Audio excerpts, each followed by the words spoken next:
Aksyon! Balita Evening Edition. Magadulong sa inyo sang mga nagapanguna nga balita lokal, national, international, sports, kag entertainment. Aksyon! Balita Evening Edition. Kag karon ang inyo news team.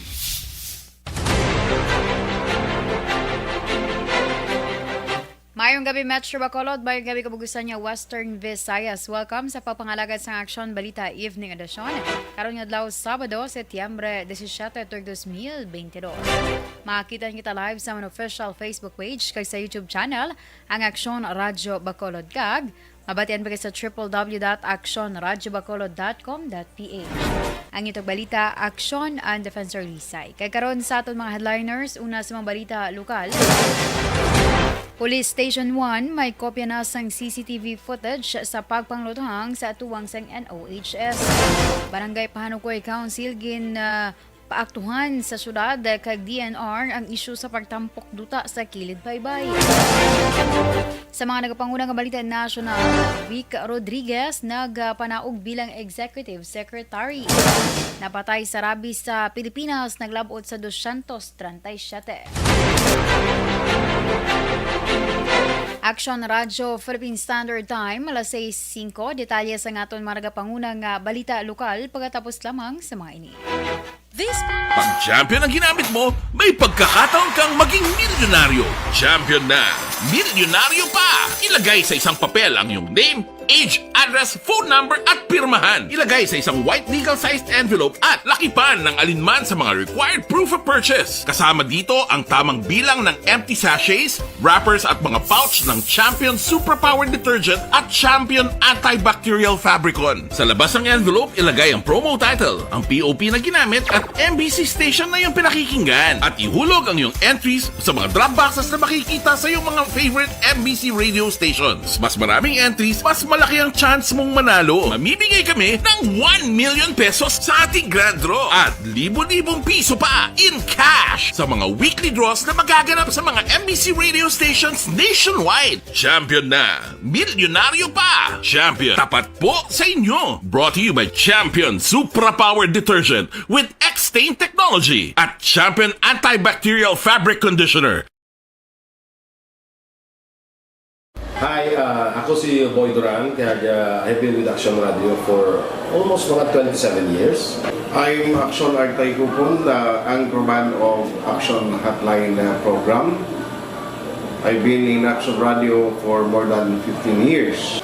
Hi everyone, I'm Wilma Antopina Sugaton. They call me Tito Wilma. I've been in Aksyon Radio Bacolod for almost 2 decades. Ako si Rex Cantong, News Director at the same time Program Director sa Aksyon Radio Bacolod. This is our 53rd anniversary story. Sa nagapadayon nga pandemya, hangkat para sa pungsod Pilipinas ang budget nga kinahanglan sa mga programa agon mapunggan ang paglaton sang COVID-19. Apang bulan sa Agosto nagwa ang balita. Si Castillo gidmani ang napatay ni kitingadamo sa mga pasunib lang. Anong nalabutan niyo sa investigasyon, Sir Man? Pag biniluhan ay tiro sa mga katapusang PNP kag PNP. Klaro ning ang misencounter gid ni. Apat ka mga persona napatay sa naglutad nga shootout sa tunga sang Puerte nga ability. Kasaysayan nga gipadala sang atong mga tagpalamati sa matag adlaw nga pagpangabuhi. Suno sa ila abilidad kag kun anuman nga mga diskarte nga mabuhi, maayo man o kun hindi. Ang tawo may abilidad.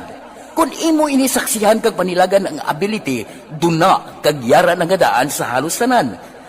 Kung anuman ang imo abilidad o kun diskarte sa kabuhi, magpamati sini nga palatuntunan kay mahimo ang imo abilidad kag diskarte, hindi na makapaayo sa sinuman kag ini halit na nga imo pagahinulsulan. Puwerte nga ability kada hapon pagkatapos ng drama, Timbangan sang Katarungan.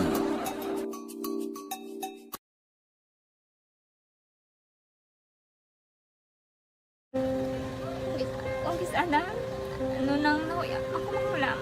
Ay, Jimmy, pigado, tas kay ano ko sila. Madisurbo ko sila lang, tapos kita kakulbaan ko kay basi hindi ko mapasar kay.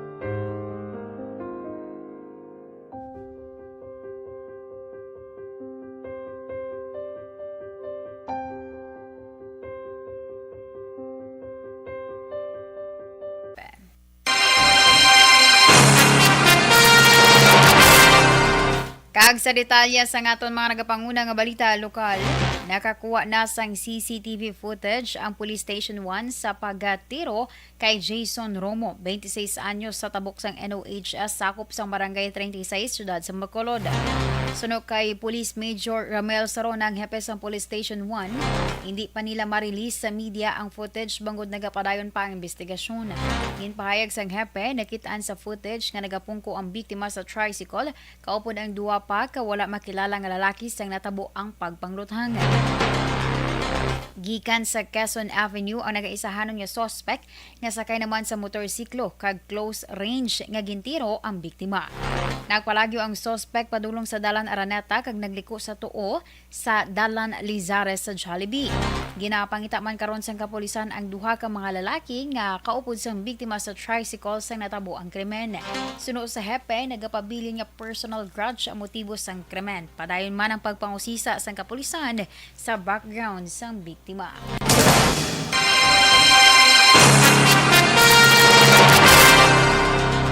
Sa iba niya balita lokal, nagpadala na sang formal nga sulat ang Barangay Council sa Barangay Pahanukoy sa lokal nga panuwan sa syudad sa Bacolod, DNR kag iban pa nga concerned agencies para imbestigahan ang ginaligar pagtampok sang duta sa punong kag suba nga yara sa kilid sang baybay sa Barangay Pahanukoy.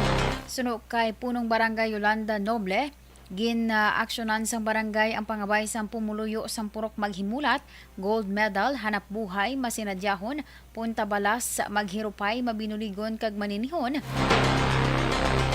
Ang reklamo may kang tanan sa ginaligar pagtampok sang duta sa punong kag suba nga ginapanag-iyahan sang negosyante nga si Andres Taculod. Dugang pa ni Noble sa nahisugtan nga resolusyon nga ginpermahan sa mga barangay officials. Ila gin-endorso ang problema kay Bacolod City Mayor Albi Benitez sa DNR kay iwan pa dala na ang pangabay nga imbestigahan para mahatagan kasanagan kung may violasyon sa gina-develop nga propiedad ni Taculod. Sa karon ginahulat ni Noble ang aksyon sang DNR, LGU kag iban pa.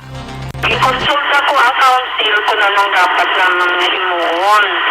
Nag-agree ang tanan na ubrahan na mo resolution i-endorse siya sini nga problema sa atong pinalangga mayor at sa mga proper agencies.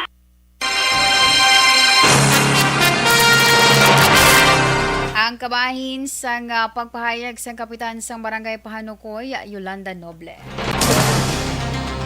Sa iba nga balita lokal, patay ang meat shop vendor matapos ginluthang Biyernes ng gabi sa Purok Mabinuligon, Barangay Janay, siyudad sang Escalante.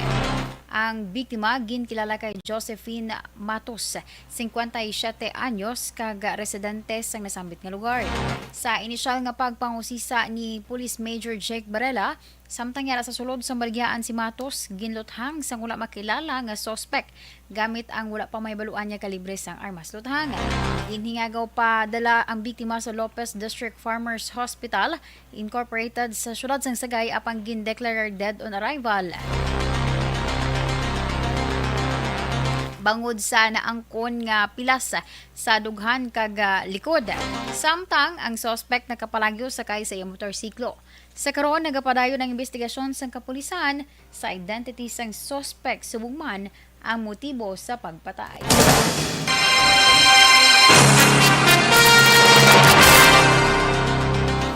Umpisa subong nga Sabado, ginpahamtang na sa kada local government units ang payout sites ng Department of Social and Development o Social Welfare and Development Educational Assistance. Inituhay sa payout sa nakaligad nga 4 ka Sabado sa diin ginpatigayon sa kada distrito. Sa interview sa Aksyon Radio Bacolod, ginpahayag ni Negros Occidental Provincial Social Welfare Development Officer Merly Garcia, nagligad nga Miyerkules sa makabaton sa komunikasyon ang DSWD Regional kag Provincial Office nga may 26 million pesos nga gin-download para sa padayunon o kung para padayunon ang payout sa nabili nga duha ka Sabado. Dugang pa ni Garcia, mangin depende sa kadamuon sa mga kwalipikado nga estudyante ang makabaton sa ayuda. Una diri ginpahayag sa DSWD Region 6 nga sang nakaligad nga Setyembre 7, ginpasira na ang online registration sa datos ng ahensya May kapin sa 600,000 ka mga aplikante sa Western Visayas ay nagparehistro online. Gintalana sa katapusan nga payout o kuna gintalana ang katapusan nga payout sa Setyembre 24.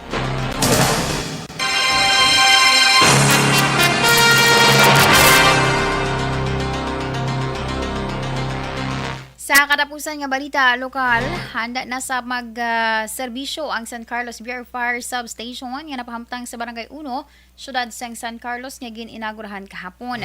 Suno kay BFP Negros Occidental Provincial Fire Marshal Fire Superintendent Kim Silisio, ang inaugurasyon ginpangunahan ni BFP 6 Director Chief Superintendent Jerry Candido kag LGU sang syudad. Dugang pa ni Silisio, ini ang nahauna nga fire substation sa syudad matapos sa gindonar ang duta nga sang pamunuan sang Barangay 1 nga ginpangunahan naman ni punong Barangay Joselito Lopez. Ginpalabot man anday Candido kag Silisio ang pagpasalamat kay San Carlos City Mayor Renato Gostillo para sa 1,500 square meter nga panindugan sang bag-o kag moderno nga Central Fire Station na natala na ipatukod sa masunod nga tuig.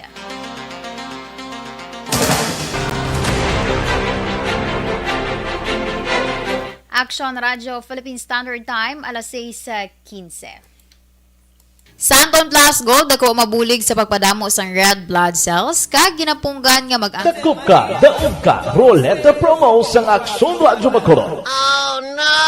Sana all. Dakop ka, daog ka, Roleta promo sang Aksyon Radio Bacolod. Oh my God! Wow! Magpamati sa Aksyon Radio Bacolod sa on-air man o kun sa Facebook. Ang madakpan nga nagapamati, hatagan sang coupon. Kung magabutan ang numero sang imo nga coupon, gilayon magkadto personal sa Aksyon Radio Bacolod Station, dala ang imo nga coupon para magpatiyog sang dakop ka, daog ka, Roleta. Wow! Congratulations! Sa mga magabutan sa mga programa sa aga, tubtob sa udto, Aksyon Reports, First Portion, Aksyon Balita Morning Edition, Aksyon Hotline, Drama nga Barangay 684, Umbra, kag This Is My Life, Aksyon Balita Banat Bulig, nga taga-syudad sang Bacolod. May tubtob lang kamo, las 5 sang hapon, sa pagpadulong sa istasyon. Ang mga magabutan sa mga programa sa hapon, kag gabi nga programa, kaangay sang This Is My Life, drama nga mensahe sang pagtigugma, timbangan sang katarungan, kag puwerte nga ability. Aksyon Reports Afternoon Edition, Aksyon Firing Line, kag Aksyon Night Patrol, may tubtob las 12 sang masunod nga adlaw nga makapadulong sa istasyon. Ang mga magabutan nga taga-Banwa kag syudad sa Gwa sang Bacolod, may tubtob las 5 sang masunod nga adlaw sa pagpadulong sa Aksyon Radio Bacolod Station. Ang mga premyo gilayon nga makuha kag madala pa uli. Ang promo magasugod sa Agosto 15, 2022, tubtob Setyembre 17, 2022. 5 kasiman ang promo kag mayara sa 2 ka winner sa kada adlaw. Lunes, tubtob Sabado o kon kabilugan nga sa 60 ka mga tagdaog. Ano bala ang mga papremyo nga nagahulat sa inyo? Cash, gift check, appliances, cellphone, kag bugas. Gani ano pa ang ginahulat nyo? Magpasakop na sa Dakop Ka, Daog Ka Roleta Promo sang Aksyon Radio Bacolod. Ang pwede makapasakop dapat nagaedad 18 anyos pasaka. Isa lang ka beses pwede makadaog ang isa ka persona sa sining promo. Diri lang sa Dakop Ka, Daog Ka Roleta Promo sang Aksyon Radio Bacolod. Per DTI Fair Trade Permit Number R6 Negros Occidental 045 Series of 2020.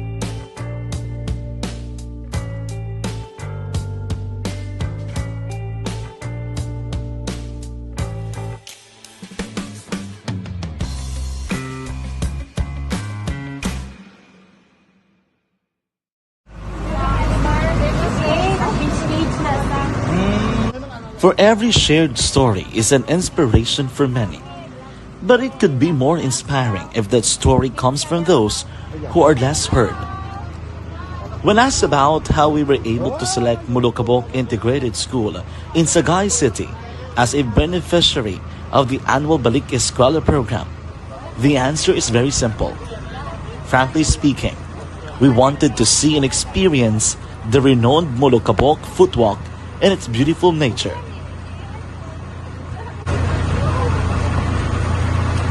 Upon entering the school, we were welcomed by beautiful smiles and warm hearts, silently expressing their gratitudes. At the venue, learners and teachers who are working hand in hand for a better future are excited to enjoy and participate.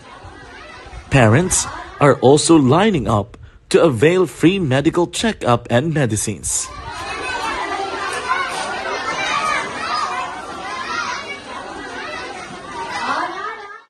Indeed, nothing is impossible and unreachable until you personally see the real situation of a certain location. The 30-minute boat ride seems to be a few distance walk because of the satisfaction and fulfillment we have in our hearts. Behind the awesome facade is a totally different story. An island community which cannot easily be reached by humanitarian services because of its far location. But now, Aksyon Radio Bacolod made it possible because we believe that like news, our service is limitless. Thank you, sponsors. Thank you, God.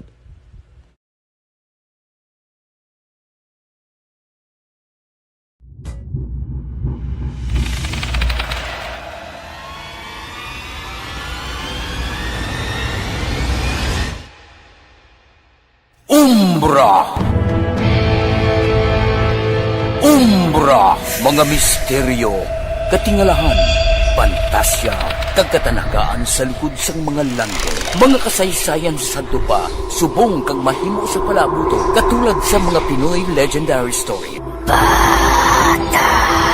Aswang, manananggal, amaranhit, tiktik, tayho, kamang-kama, kag mga duwende, Maria Makining kag bruha sa kuweba, magkapala nindog balahibo kag makahaladlo, makasilig ni nga mga kasaysayan katulad sang ginsudlan sang malain nga espiritu kag demonyo, kondinado, reincarnation, kag iban pa nga mga kasaysayan nga makapanganga samtang amat-amat nga tukibon ang mga ginsuguran tugtog sa katapusan.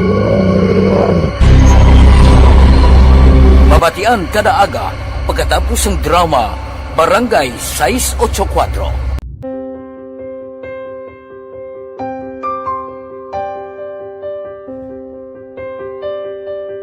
Sa mga students nga ng mga blessed bala nga may complete ang parents, may mga gadgets, tapos na complete ang ilang lang mahatag ang gusto nila nang hindi na ako magsige complain, bali instead nga mag-complain, bali pasalamatan na lang kay blessings na nang dudumonyo ang mga iba yung mga bata man nga mas need na, pero kamo lang blessed kamo kami amo kamo na ang ginhatag sang ni God.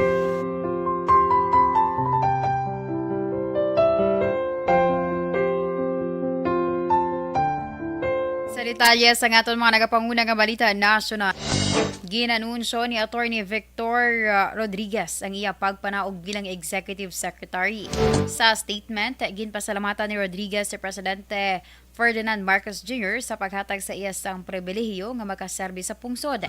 Nasaad man sa official statement ni Rodriguez nga ang trabaho sa isa ka Executive Secretary ang nagarequire sang 24/7 kag kinahanglan sang sense of urgency agud na pasiguro nga ang serbisyo para sa publiko ang mahimo.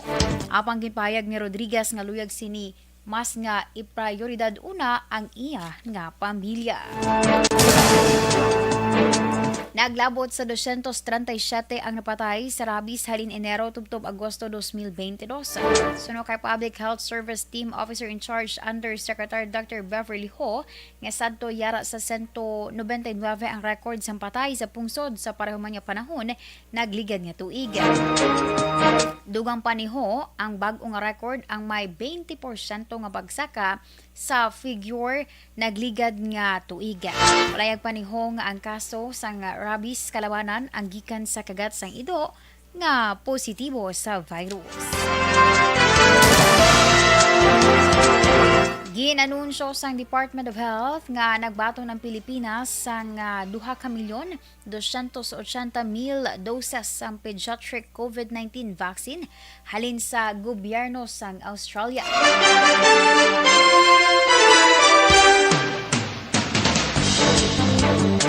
Ini ang parte sang 6 million pediatric Pfizer vaccine doses nga ang Canberra paagi sa suporta sang UNICEF ang magadonar sa Manila tubtob sa katapusan sang tuig agud nga mapatibong ang immunization coverage sang kabataan.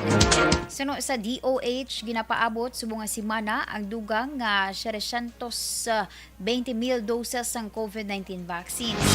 Ginpahayag naman ni UNICEF Philippines Representative Uyon Saikhan Dendevnorov nga ang paghatag balor sa ikayong lawas ng kabataan ang responsibilidad sa tanan. Magluwas sa pediatric COVID-19 vaccines, maghahatag man ang gobyerno sa Australia sang solar-powered vaccine refrigerators, walk-in cold rooms, personal protective equipment, kag spare parts.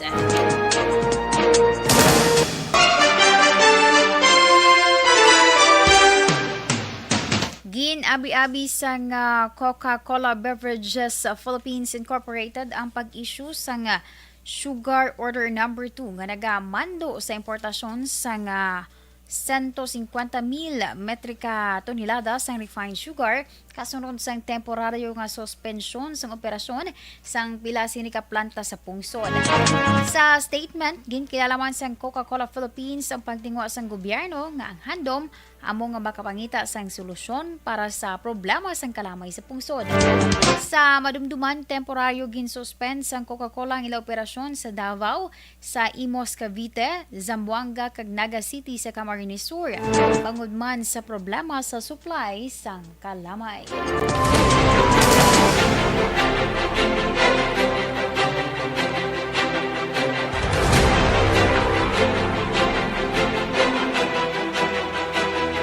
Kag inyugin pamatian ang kabuusan nga detalye sa nga aton mga natipon nga mga balita.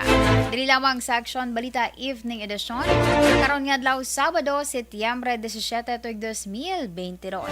Sa liwatan niyo tagbalita, Aksyon and Defensor Lisay.